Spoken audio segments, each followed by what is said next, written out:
So yun po mga kababayan, at ito kakagising ko lang galing ho doon sa Villamor Air Base.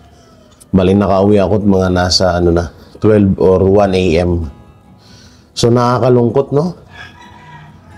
Grabe ang tindi ng ginawa nila kay Pangulong Duterte. Ako nga po pala sa mga nagsasabing sa mga tawag. So para kasi sa akin parang hindi ho bagay kay Pangulong Duterte na tawagin siyang dating Pangulo.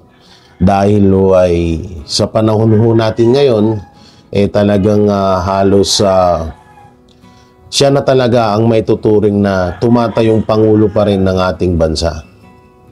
Masakit lang isipin na sa kabila ng lahat sa kabutihan na ginawa ni PRRD sa ating bansa, sa pagiging bayani niya, ganito pa yung ibinalik sa kanya ng mga hayop, ng mga walang utang na loob ng mga taong tinulungan, sinuportahan ni Pangulong Duterte, na kahit hanggang ngayon ay pinapakinabangan nila yung nagawa ni Pangulong Duterte, no?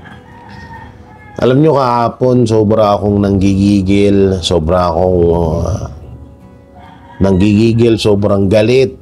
Hanggang ngayon, lalo ngayon, sobra akong, alam mo yun, parang kulang na lang pumatay ako ng tao, pumatay ako ng isang tao para lang makaganti sa ginagawa kay Pangulong Duterte. Pero syempre alam naman nating mali ho yun at ayaw ni Pangulong Duterte ng ganun. Ayaw ni Mayor Duterte ng ganun.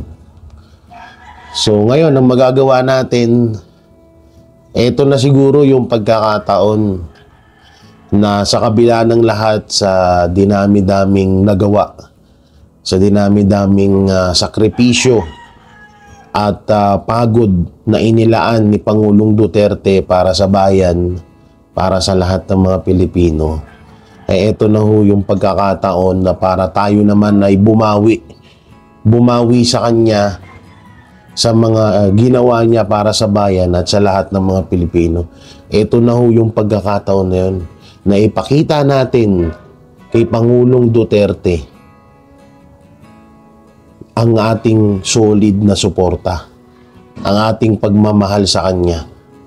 Ito na yung pagkakataon na ipakita natin, or pagkakataon na maibalik natin yung pagmamahal na ipinakita niya sa loob ng 6 na taon at hanggang ngayon.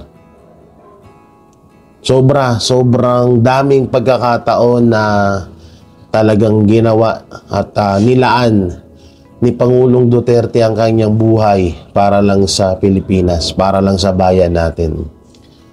Na hindi ko halos mawari ho ngayon na sa kabila ng lahat ng kabutihan at pagiging bayani sa bayan natin, ay may mga taong sobrang umalipusta, sobrang nanggipit at sobrang bumastos sa kanya. No, sobrang bumastos sa kanya at sobrang talagang ipinakita na wala silang respeto sa nag-iisang presidente na nagmahal sa ating bansa. So ngayon mga kababayan, saan man sulok ng mundo, sana may share nyo rin itong video na to sa mga kaibigan nyo. Hindi ko kayo hinihikayat na mag-alsa. Hindi ko kayo hinihikayat. Ang hinihiling ko lang ay ipakita natin kay Pangulong Duterte yung suporta. At ibalik naman natin, suklian natin yung nagawa ni Pangulong Duterte na kabutihan dito sa ating bansa. Dahil ito na yung pagkakataon na ho yun. Pagkakataon na ho ito para gawin natin yun. Pasensya na ho kayo kung bakit parang ganito yung tsura ko, kasi nga ako'y kakagising lang. Wala pa akong masyadong tulog. At eto nga, sober pa rin akong hindi makamove on na ganun-ganun lang ho nila ibigay sa ibang lahi ang ating mahal na Pangulong Duterte. Dalawang hero, dalawang bayani na ho ng bayan natin na ginigipit nila. So nandyan na rin ho si Pastor Apollo Sigibuloy, na isa din sa mga lumaban or isa rin sa mga nakasama ni Pangulong Duterte laban sa mga droga, laban sa mga sindikato, laban sa mga makakaliwa, sa mga NPA. Sila po ang pumuksa niyan. At sila din po ngayon ang ginigipit ng ating gobyerno, ng administrasyon, hindi pala sa atin yan, ng administrasyong Marcos Jr. na nagpapakontrol sa mga dayuhan. Totoo naman mapunta ho tayo doon sa usapang kinokontrol na ng dayuhan ang ating bansa. Totoo ho yun. Dahil obvious naman ho ngayon na talagang mas pinapaniwalaan ng administrasyong Marcos ang batas ng ibang bansa kaysa sa batas ng Pilipinas. At obvious naman ho yan. Wala naman ho tayo dyang pagdadalawang salita dahil kitang-kita naman kung gaano manipulahin, kung gaano sundin ng Marcos Jr. ang kautusan ng ibang bansa. Biruin mo saan ka nakakita ng isang presidente na ultimong batas mo sa iyong bansa ay hindi mo nire-respeto? Doon pa lang nakakaputang ina na talaga, no? Na isa kang Pilipino, isa kang presidente ng bansa, tapos hindi mo kayang protektahan yung mga Pilipino na pinamumunuan mo. Wala kang kwentang putang ina ka. Doon pa lang, sorry po pasensya na ho kayo, ako ay habang sa tutusin kanina pa ako, kaya ganyan yung mata ko kasi nga sobra akong nagiging emotional sa nangyari kagabi, sa nangyayari kay PRRD. Kasi nga, siyempre, sa tulong pasensya na ho kayo sa ginawa ni PRRD dito sa Pilipinas ay hindi makatarungan yung ginawa sa kanya ngayon Pasensya na ho. Pasensya na ho kayo medyo emotional tayo kasi talagang kagabi ang hirap ko din kasi kimkimin no? So kagabi kinikimkim ko nagla-live ako, pero kung sa likod ng camera habang nagla-live ako, kinukunan ko yung mga pangyayari doon, nakayuko ako. Kasi iniiwasan kong umiyak, iniiwasan kong tumulo yung luha ko at makita ng mga kababayan ko. Ayoko silang panghinaan din ng loob. Siyempre, kaya tayo nandun is para patatagin, para pagtibayin pa o palakasin ng loob ng mga kababayan natin.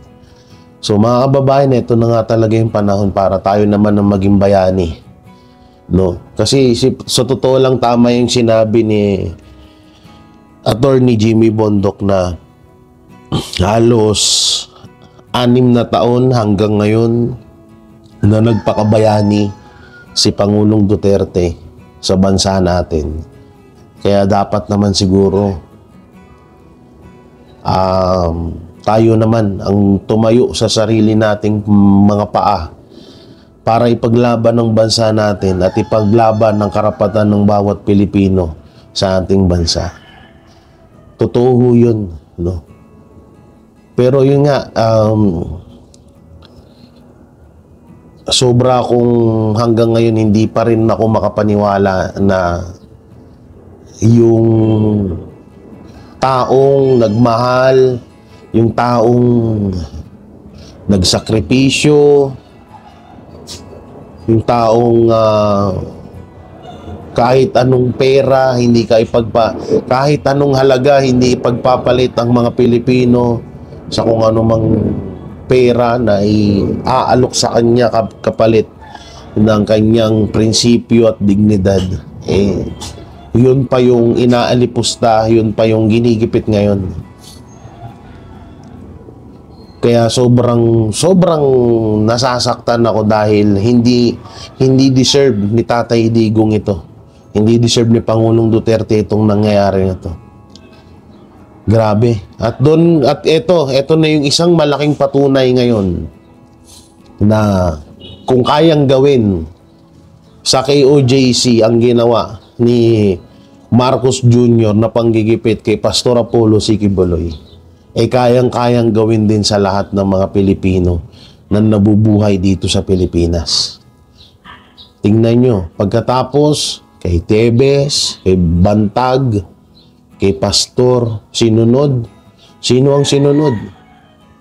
Si BP Sara, si PRRD, sinunod yung mga vlogger, diba? So ito talaga yung may tuturing nating wala na talaga tayong kalayaan dito sa Pilipinas. Hindi na tayo malaya, napapaligiran na tayo, baka nga bukas sa makalawa, ang bansa natin ay pinamumunuan na ng mga makakaliwa. Dahil ngayon, mas kinakampihan pa ng Administrasyong Marcos ang makakaliwa kaysa sa taong tunay na nagmamahal sa bayan natin. Maraming, ito sa mga anti-Duterte. Galit kayo kay Duterte dahil ginawa niyang 10 years yung passport. Galit kayo kay Duterte dahil ginawa niyang 5 years yung mga lisensya. Galit kayo kay Duterte dahil halos maubos or talagang inubos niya yung mga NPA dito sa Pilipinas. Galit kayo kay Duterte dahil tinaasan niya ng doble ang sahod ng mga kapulisan at mga sundalo. Galit kayo kay Duterte dahil ayaw ni Duterte sa mga dayuhan. Ayaw ni Duterte na kontrolin siya ng mga Amerikano. Ayun yung kinakagalit nyo sa kanya. Tangina nyo, napakababaw nyo, mga hayop kayo. Pero darating yung araw talaga na lahat ng ginagawa nyo ngayon ay talagang babalik sa inyong lahat yan. Lahat ng mga kawalangyaan, lahat ng kahayupan na ginawa nyo dito sa bansa, yung pagnanakaw, lahat yan babalik yan sa inyo. Itagaan nyo yan sa bato. Hanggang ngayon, pati kaming mga vlogger, kahit nga si Banat Bay, may panibagong, sorry Banat Bay, nasabi ko dito ang ganda ng pa-welcome sa kanya. May kaso na naman. Ako, pagkagising ko, araw-araw, pagkagising namin ng mga banateros, araw-araw may death threat. Kesyo dadama yung pamilya namin, kesyo papatayin pati pamilya namin. Pero tignan nyo, hanggang ngayon matibay pa rin kami. Hindi kami nagpapadala sa mga pananakot na ginagawa sa amin. Hindi kami nagpapadala sa mga threat na ginagawa sa amin. Hindi kami natatakot na ipaglaban kung ano yung katotohanan. Kasi alam namin mga banateros na nasa katotohanan kami. Ayun yung masarap eh. Hindi ako takot mamatay. Hindi ako takot mamatay dahil alam kong nasa katotohanan yung pinaglalaban ko. Hindi takot mamatay ang buong Banateros Brothers dahil alam namin nasa katotohanan yung mga pinaglalaban namin. Na kahit ano pang death threat, ano pang pananakot ang gawin sa amin habang nabubuhay kami, paglalaban namin kung ano yung katotohanan. Dahil yan ang ipinamuka at itinuro sa amin ng ating presidente na walang iba kundi si Rodrigo Roa Duterte, na ipaglaban mo kung ano yung tama, ipaglaban mo ang bayan mo. Yun yung yun yung isa sa mga pinangahawakan namin na hanggang ngayon ay tumatatag at nagpapatatag sa amin. Kaya kahit anong gawin nila na paninira, pananakot, hindi kami natitinag dyan. Sa totoo nga lang, nung mga kaya hindi kami nagpapatinag sa mga pananakot na nangyari sa amin. At mabalik naman tayo sa usapan na kay Pangulong Duterte. Alam nyo, ito po ay nasa papel. Pero ito ay planado na talaga ni Marcos Jr. Itong nangyayari ngayon. Lahat ng ito ay moro-moro lang ang nangyayari. Ngayon nasa playbook na ito ni Marcos. Ito babasahin ko sa inyo. Kasi sinulat ko ito para hindi ko makalimutan. Moro-moro na lang yang nangyayari ngayon. Nasa playbook ito ni Marcos admin. Naka-schedule na ito lahat na mangyayari ngayong noong 2022. Noong 2022 pa nang sinabi ni Vice President kay Pastor Apollo C. Quiboloy sa intel niya after umattend sa APEC event si BBM. Unang-unang plano, tanggalin ang prangkisa ng SMNI. Pangalawang plano, buhayin ang kaso ni Pastor Apollo C. Quiboloy at isagawa ang siege doon. Pangatlo, i-impeach si Vice President Sara Duterte. Pang-apat, drug war ex-ICC case for PRRD. Lahat ng ito po ay talagang isa lamang matagal ng plano ni Marcos Jr. Dahil nga may sinasabi si Marcos Jr. na lahat ng humadlang, lahat ho ng parang sagabal sa kanilang plano na magpanghabang buhay na maging pangulo or pamamuno sa ating bansa ay kanilang tatanggalin sa kanilang mga daanan, no. So ayan po, no. Ang si Marcos Jr. kasi at ang mga Marcos ay may plano na ho talagang maging mamuno ng panghabang buhay dito sa Pilipinas. Kaya lahat ng mga sagabal sa kanilang plano na yan ay kanilang talagang ginigipit, kanilang tinatrabaho at obvious naman ho ngayon. Unang-una yung SMNI franchise or SMNI prangkisa ng SMNI tinanggal dahil alam naman nila na ang SMNI na lamang talaga sa lahat ng mainstream media dito sa Pilipinas na nagbabalita ng katotohanan, no. At etong si Pastor Apollo C. Quiboloy na gusto rin nila sanang kontrolin ay hindi nila napauo sa kanilang mga offer. Kaya ang ginawa na lang nila ay buhayin yung kaso para makulong itong si Pastor at mawalan ng pag-asa ang SMNI at ang KOJC member na kumalaban at magbalita ng totoo laban sa katiwalian na ginagawa ng gobyerno. Ito ay talagang talagang papunta na ho tayo sa diktadoryang Marcos, no, na talagang naging triple ho ang kasamaan na ginagawa ho ngayon sa Pilipinas.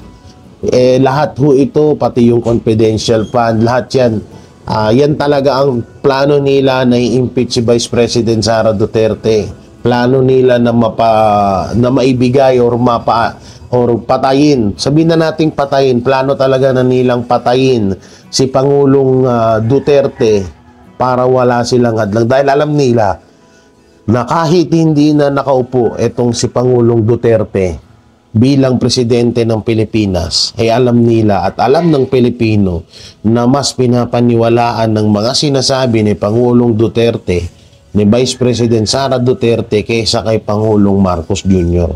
At yan po ang katotohanan. At kitang-kita naman ho ngayon sa nangyayari para sa ating bayan, diba? So yan ang ginagawa nila, gigipitin nila, alisin nila lahat ng hadlang sa kanilang mga plano para tuloy-tuloy po ang pagiging pinuno pagiging pinuno nila sa ating bansa, pagiging presidente, kasi nga gusto na nila pang lifetime, pang habang buhay na ho ang pamumuno nila dito sa bansa natin. So doon naman na hindi na ho tayo papayag doon, dahil kung ngayon pa nga lang na 3 taon na nakaupo si Marcos Jr. ay wala nga hong nangyayari sa bansa natin kundi pahirap lang sa lahat ng Pilipino. Gutom lamang ang binibigay ng administrasyong Marcos na to, at sakit sa ulo at stress sa mga Pilipino ang ginagawa niya. At higit sa lahat, ang nakakatakot pa dito ay kontrolin uli tayo ng mga dayuhan, at tayo ay gawin na naman nilang aso na kanilang sunod-sunuran na ginagawa ngayon nila sa kanilang, or sabihin na natin sa Pangulong Marcos ngayon. Biruin nyo isipin nyo maigi, kung ang Pangulong Marcos Jr. ay ginagawa na nilang tuta or aso, paano pa kaya tayong simpleng mamamayang Pilipino? Paano pa kaya tayong simpleng or ordinaryong Pilipino lamang? Baka nga alikabok na lang ang tingin sa atin ng mga yan na kayang-kaya tayong walisin sa oras ng gusto nilang gawin. Diba? Kung si Pangulong Duterte nga ang ginawa nila kay Pangulong Duterte, tingnan nyo, hindi makatarungan. Isa yan, yung tao na yan ay naglingkod at sobrang nagtrabaho para sa bayan. Pero anong ginawa nila? Tingnan nyo naman. Kaya ipagdasal pa natin ang gusto ang mga Duterte, mga kababayan. Ipagdasal natin sila ng mataimtim. Pagdasal natin, yan na lang talaga rin ang magagawa natin sa panahon ngayon. At ayaw din naman, at ito isa sa mga ayaw na ayaw ni Pangulong Duterte na magkagulo, dumanak ng dugo dito sa bansa natin. Ayaw niya ho yun. Hanggat maaari, magtimpi, hanggat maaari ay maging kalmado tayo. At at itama natin yung tamang proseso para sa mga pinaglalaban natin. At ngayon po pala, ito nga, isasabihin ko na rin nga po dito, ito, na alam ko naman siguro na nabalitaan nyo na, si Pangulong future President Sara Duterte at si 1st District Congressman Pulong Duterte ay di umano ay lumipad na pa ibang bansa patungo sa kanilang tatay na si Pangulong Duterte. So, isa rin po yun, pagdasal natin na walang mangyari sa kanila, maging safe ang kanilang lakad, at sana may uwi na nila si Pangulong Duterte dito sa Pilipinas. So, ito po mga kababayan ay isang katotohanan na ito ay isang diversional tactic. Ito ay isang panakipbutas lamang sa nangyayaring sa issue na dapat kaharapin ng gobyerno sa ating bansa. Katulad na lang yung 5,500 na flood control, na merong budget na nagkakaroon, na merong budget na 1.4 billion kada araw. Yung sa PhilHealth, sa GSIS, sa Maharlika Fund, sa PhilHealth, sa SSS, at lalong-lalo na yung bago ngayon na BICAM Report 2025 National Budget na hindi nila maipaliwanag, hindi nila aksyonan, or hindi nila kayang harapin kung ano ba yung nangyaring, bakit may blanco doon sa BICAM report. So ito na siguro yung kanilang talagang yung isa pa yung sa pagpapadrug drug test ni Marcos Jr. na hanggang ngayon tinatawan-tawanan niya lang na hindi niya nga kayang gawin na magpa-drug test, So ito po, itong ginagawa nila ngayon ay isang talagang diversional tactic na para pagtakpan ng kanilang anomalyang mga kabulastugan na ginagawa sa gobyerno, para doon ituon ang atensyon ng mga Pilipino at hindi doon sa totoong issue na nangyayari dito sa Pilipinas. At doon naman sa mga fake news peddler na patuloy na nagpe-fake news ngayon sa mga nangyayari sa Pilipinas, isipin nyo na lang Ito para ito sa mga nagpe-fake news, mga nagbabalita ng fake news, mga page, mga ibang mainstream media na puro ka-fake newsan ang ibinabalita sa ating bayan. Isip-isipin nyo na lang ho na yung kinikita nyo dyan sa pagpe-fake news nyo, ipinapakain nyo sa mga anak nyo, pinapakain nyo sa pamilya nyo, putangin na, makonsensya naman ho kayo. May kasabihan nga ang mga matatanda na kapag yung pera na pinapakain mo or ginagamit mo pang pakain sa pamilya mo galing sa nakaw, masama ho yan. No? Kaya ngayon pa lang makonsensya na kayo. Oo, ngayon masaya kayo.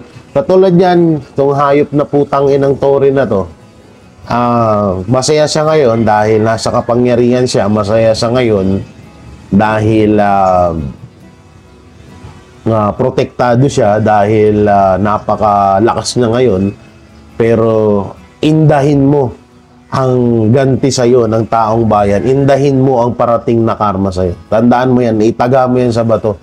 Kahit saan man sulok ng bansa ka pumunta, bit-bit mo yung pera na nakuha mo or ibinabayad sa'yo or kung ano man yung kapalit ng kabastusan na ginagawa mo sa ating bayan, darating at darating yung araw na hahanapin ka ng karma at ipaparanas niya sa'yo na hanggat buhay ka, hanggang sa kamatayan mo, hindi mo makakalimutan yung karma na yun.